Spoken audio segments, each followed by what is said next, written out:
அக்கா தம்பி அண்ணன் தங்கச்சின்னு ஒரு இடம் நமக்கு கிடைக்கும்போது அங்கே மைண்ட் யோசிக்க கூட யோசிக்காது. அதுவும் எஃப்ஜே சுத்தமாக நான் யோசிக்கலைங்க. இவ்வளோ அவன் சின்ன பையன் ஏதாவது ஒன்றுனா ரீசெண்டாக தியா என் தலையை இப்படி தடவினா ஏதோ ஒன்றுக்கு இப்படி அப்போ நான் சொன்னேன், எஃப்ஜே என்னை இப்படி தான் தலையை தடவி கொடுப்பேன். ஏன்னா நான் எங்கேயாவது சோகமாக இருந்தேன், ஏதோ ஒரு இடத்துல அழுகிறேன்னா இட்ஸ் ஓகேன்னு இப்படி தடவுவான். அவன் அப்படி தான் நமக்கு ஒரு பையன் இருந்தால் ஒன்று பண்ணுவான்ல, நம்ம அழுதோன்னா. அப்படி ஒரு ரிலேஷன்ஷிப் எனக்கு ஸ்லைட்டஸ்ட் ஐடியா கூட இல்லை இதை வெளியில் ஒரு மாதிரி பேசுவாங்கன்னு. அதை பேசுகிறாங்கன்னு போது நான் எதுவுமே பார்க்கல, சொன்னது மட்டும்தான் எனக்கு தெரியும். எனக்கு பார்க்கவும் தேவை கிடையாது. என்ன நான் பார்க்குறேன்னா, மக்கள் இவ்வளோ என்ன சொல்கிறது, சிக் மென்டாலிட்டியோட கூட இருப்பாங்க அப்படின்றது தான் நான் பார்க்க முடிஞ்சது.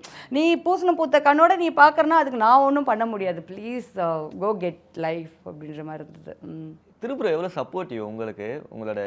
என்னோட மைண்ட் செட்டில் அப்படின்னா வாழ்க்கையை கல்யாணம் பண்ணி குழந்தை பெற்று குடும்பத்தை பார்த்துக்கிறதுக்கு அப்புறம் பார்த்துக்க ஆரம்பிச்சிடுறோம். அதுக்கப்புறம் நமக்கே ஒரு கேப் வரும்ல.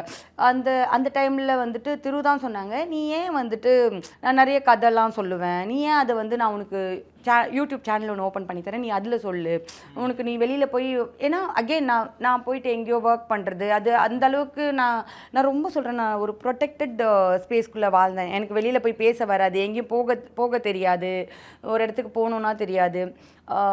ஸோ விஜய் ரஞ்சினியுமே அப்படி தான். எங்கேயுமே என்னை ஏதோ எனக்கு கொஞ்சம் சங்கடம் வரும்ன்ற இடத்துக்குள்ளேயே நான் அனுப்பவே மாட்டாங்க.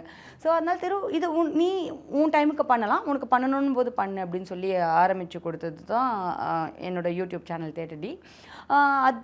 அது ஸ்டார்ட் ஆன உடனே தான் எனக்கு குக் வித் கோமாளி வந்தது. குக் வித் கோமாளிக்கு அப்புறம் மறுபடியும் அந்த டைம்லேயும் நான் போக மாட்டேன் சொன்னோம். விஜய் ரஞ்சினி திரு தான் இல்லை போ அப்படின்னு சொன்னது. ஸோ நான் பிக் பாஸ் போகிறேன்னும் போது அவங்க ஒத்துக்கிட்டாங்க.